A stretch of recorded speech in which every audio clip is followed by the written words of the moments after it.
নমস্কার, welcome to Uttarbanga TV 24/7। এখন যেহেতু ইউএসএ ইরানে হামলা চালিয়েছে অপারেশন মিডনাইট হ্যামারের অধীনে, এখন এই অভিযানের নাম ঘোষণা করা হয়েছে রাতের হাতুড়ি। অর্থাৎ রাতেই ইরানের উপর এই মারাত্মক আঘাত এনেছে আমেরিকা। এই ঘটনার পর গোটা বিশ্ব তাকিয়ে রয়েছে রাশিয়ার দিকে, কারণ রাশিয়াই হলো ইরানের সবচেয়ে গুরুত্বপূর্ণ মিত্রদের মধ্যে একজন। হঠাৎ করে আমরা দেখি রাশিয়ার পক্ষ থেকে একটি বড় বিবৃতি আসে, যা আজ ভারতের মিডিয়া থেকে শুরু করে আন্তর্জাতিক মিডিয়া পর্যন্ত প্রত্যেকে কভার করেছে। ইউএস হামলার পর অনেক দেশ ইরানকে পারমাণবিক ওয়ারহেড দিতে প্রস্তুত। এই নিয়ে ডজনখানেক সংবাদ মাধ্যমে অনেক আর্টিকেল প্রকাশ করেছে।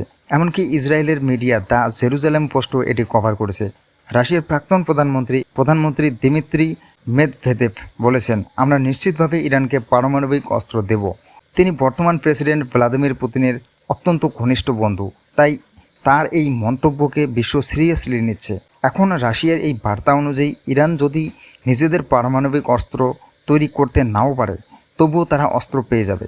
রাশিয়া বলছে তারা ইরানের সঙ্গে সমন্বিত প্রতিশোধ পরিকল্পনা করছে। এর অর্থ ইরান যদি যুক্তরাষ্ট্রকে পাল্টা আঘাত করে, রাশিয়া সেখান থেকে সক্রিয়ভাবে যুক্ত থাকবে। আপনি যদি ভাবেন ইউক্রেন যুদ্ধে আমেরিকা ইউক্রেনকে সাহায্য করেছে রাশিয়ার বিরুদ্ধে, তাহলে রাশিয়া যদি ইরানকে সাহায্য করে ইউএসের বিরুদ্ধে, সেটা অনুচিত নয়? এখানে প্রশ্ন আসে, মেদভেদেভ বলেন যে অনেক দেশ ইরানকে পারমাণবিক ওয়ারহেড দিতে প্রস্তুত। কারা সেই দেশগুলো? 1 নম্বরে রয়েছে রাশিয়া, তারপরে বেলারুশ। রাশিয়ার পারমাণবিক অস্ত্র তাদের মাটিতে রয়েছে। চীন গোপনে সহায়তা করতে পারে ইরানকে।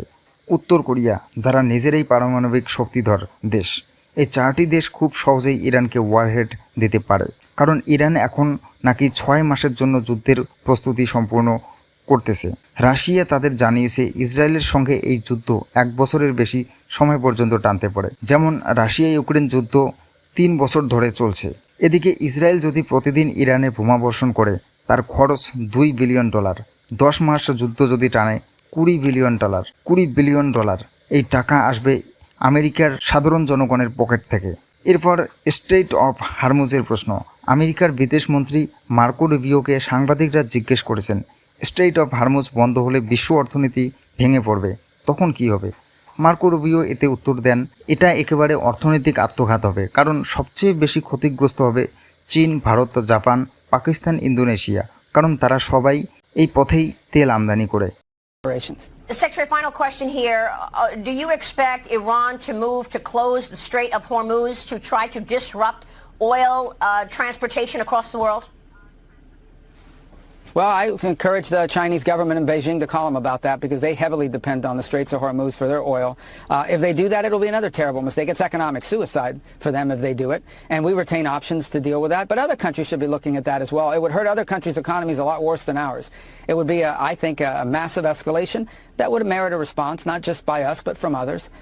মার্কো রুবিওর মন্তব্য 100% কিন্তু ঠিক। ইরান যদি এটা করে, তাহলে ভারত, চীন তাদের বিরুদ্ধে হয়ে যাবে এবং ইরান নিজেদের পায়ে কুড়াল মারবে। এখানে অনেকে প্রশ্ন করছেন, মিডনাইট হ্যামার অপারেশনে ইউএসএ, আমেরিকা কি ইরানের নিউক্লিয়ার প্রোগ্রাম পুরোপুরি ধ্বংস করে ফেলেছে? এর উত্তর হলো না। CNN এর দেওয়া একটি বিবৃতিতে আমেরিকার কর্মকর্তা নিতিন বলেন, আমরা নিশ্চিত নই ইরানের নিউক্লিয়ার প্রোগ্রাম পুরোপুরি শেষ হয়েছে কিনা, তবে ক্ষতিগ্রস্ত হয়েছে।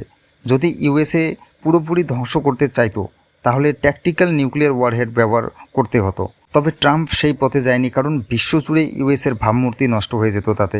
আমরা শেষে জানতে পারি, এই হামলার জন্য ইউএসএ বোম্বার প্লেন পাঠিয়েছে আটলান্টিক মহাসাগরের উপর দিয়ে। ইসরায়েলে গিয়ে রিফিউয়েল করে সোজা ইরানে বোমাবর্ষণ করে। ডিকোয় অপারেশনও করা হয়েছে। ডিয়াগো গার্সিয়া থেকে কিছু বোম্বার পাঠানো হয়েছিল শুধু ভয়ের পরিবেশ তৈরি করতে। আসল হামলা হয়েছে একেবারে ভিন্ন দিক থেকে, চমকে দেওয়ার এই কৌশল কাজে লাগাতে। এটাই এখনকার আধুনিক যুদ্ধের নিয়ম, চমকে দিয়ে হামলা করা, যাতে শত্রুর এয়ার ডিফেন্স সিস্টেম কাজ না করে। ভিডিওটি ইনফরমেটিভ মনে হলে ভিডিওটিতে লাইক দিয়ে চ্যানেলটি সাবস্ক্রাইব করে কমেন্টে অবশ্যই জানাবেন যে রাশিয়া যদি ইরানকে পারমাণবিক অস্ত্র দেয়, তাদের এই সিদ্ধান্ত কি সঠিক হবে কি না।